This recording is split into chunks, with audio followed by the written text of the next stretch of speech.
From overpaying at duty-free shops to falling for the 2-hour early arrival trap, airports have mastered the art of manipulation. Today, we're exposing the biggest airport myths that the industry doesn't want you to know about. Don't miss myth number 7. The shocking truth about night flight pilots that airlines don't want you to know. Let's start with myth number 1. Myth number 1, the 2-hour airport arrival rule. Here's something that might surprise you. That 2-hour early arrival rule isn't entirely about security or check-in procedures. Airports and airlines have crafted this clever marketing strategy to boost their retail revenue. When passengers clear security early, they enter what industry experts call the golden hour. During this time, you're more relaxed, your guard is down, and you're more likely to browse shops or grab an overpriced coffee. Research from airport retail studies shows that passengers who spend more time in post-security areas spend up to 40% more money on average. But here's what's interesting.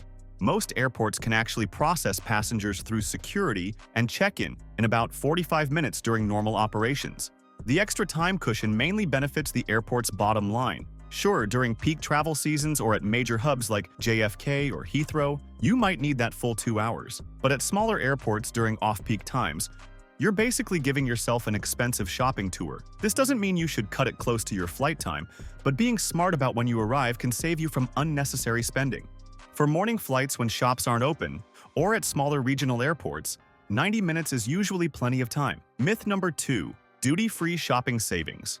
The words duty-free sound like magic to many travelers. After all, no tax means automatic savings, right?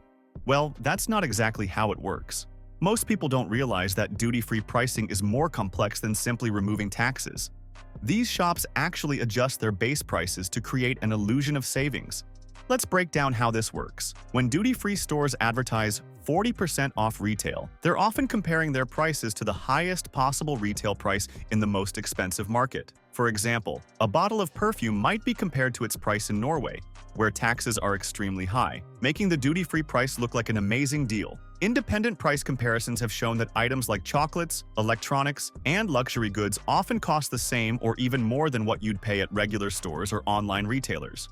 There are exceptions, though. Alcohol and tobacco products genuinely tend to be cheaper because their regular retail prices include heavy taxes. But even then, you need to know the regular prices in your home country to spot actual deals. What's more interesting is how these shops use psychology to encourage spending. They position luxury brands next to ultra-premium ones, making the expensive items seem more reasonable by comparison.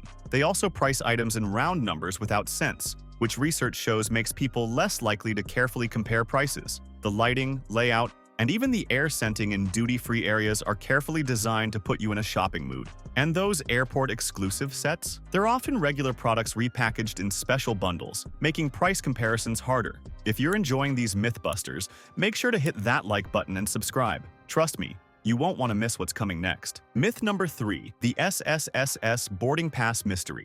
Let's talk about those mysterious letters that might show up on your boarding pass, SSSS. The aviation industry isn't trying to be secretive here, but there's more to this story than most travelers know. SSS stands for Secondary Security Screening Selection, and while some people think it's completely random, there's actually a method to it. The system uses something called Secure Flight, which looks at various factors in your booking. But here's what's interesting. These selections aren't always about suspicious activity. Sometimes it's as simple as your travel pattern matching certain security algorithms. The process is actually more about being thorough than targeting specific individuals. When you get selected, you'll go through additional screening that usually takes an extra 10 to 15 minutes. They'll check your electronics, swab your belongings for trace materials, and might ask more detailed questions about your travel plans. But contrary to what many believe, being on this list for one flight doesn't mean you'll always be selected. The system refreshes for each journey, and what triggered it on one flight might not matter for your next one. Airlines and security personnel can't remove these markings no matter how much you explain or complain. Myth number 4, aircraft safety systems. The airplane mode myth has been floating around since mobile phones became common, and there's actually some solid science behind it. While a single phone isn't likely to cause problems, imagine 200 phones all trying to connect to cell towers from 35,000 feet. Modern aircraft are incredibly well shielded against electronic interference, but they still rely on sensitive navigation instruments that operate on similar frequencies to our phones. Think of it like trying to have a conversation in a quiet room versus a crowded restaurant. One person talking might not be a problem, but dozens of conversations make it hard to hear clearly. Aircraft systems work the same way. The real concern isn't about your phone causing the plane to fall from the sky. That's definitely a myth. Instead, it's about minimizing potential interference with communication systems that pilots rely on for navigation and weather updates. These systems need to receive clear signals, especially during critical phases of flight like takeoff and landing. What's particularly interesting is that airplane mode has evolved beyond its original purpose. These days, it's also about preventing your phone from draining its battery trying to connect to distant cell towers, and about keeping cellular networks on the ground from being overwhelmed by thousands of phones passing overhead at high speeds. Myth number 5. Exit row seat reality. The premium pricing of exit row seats is something airlines love to promote, but let's get real about what you're actually paying for. While these seats do offer extra legroom, they come with drawbacks that airlines conveniently forget to mention. First up, those seats often don't recline. Yes, you read that right. Because they're emergency exits, the seats need to stay upright to keep the path clear. Another thing most people don't realize is that these seats can get surprisingly cold during flight. Since you're sitting right next to an emergency exit, there's less insulation, and on long flights, that can get pretty uncomfortable. Plus, there's the responsibility factor. When you book an exit row seat, you're actually agreeing to help in case of an emergency. And here's something interesting. Flight attendants can actually move you if they feel you're not capable of handling those duties, even after you've paid extra for the seat. This is just the tip of the iceberg. Hit subscribe right now to join our travel-savvy community and learn more airport secrets every week. Myth number 6. Waste management systems. You've probably heard those urban legends about frozen waste falling from planes. Time to clear the air about this one. Modern aircraft use completely sealed waste management systems that are physically impossible to empty mid-flight. The system works more like a sophisticated RV tank than a traditional toilet. When you flush at 35,000 feet, the waste goes into a sealed tank that can only be emptied by special ground equipment. Those mysterious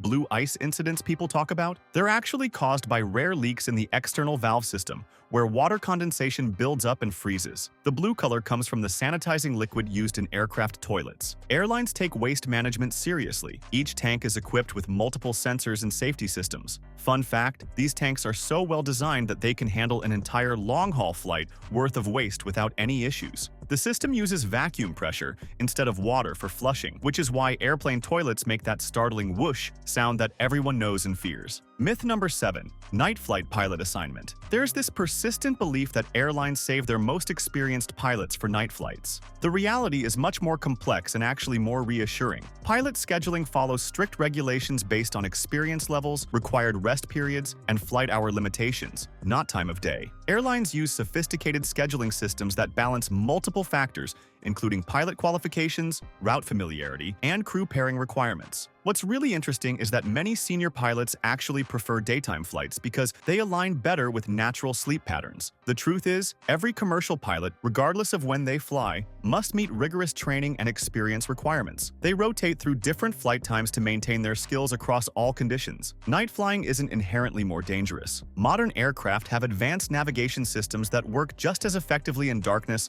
as in daylight. In fact, night flights often have advantages like less traffic and calmer weather conditions. The next time you're at an airport, you'll see right through these myths. If this video helped you become a smarter traveler, smash that like button and join our community by subscribing. Coming up next, how to access airport lounges without breaking the bank. Your ticket to luxury travel.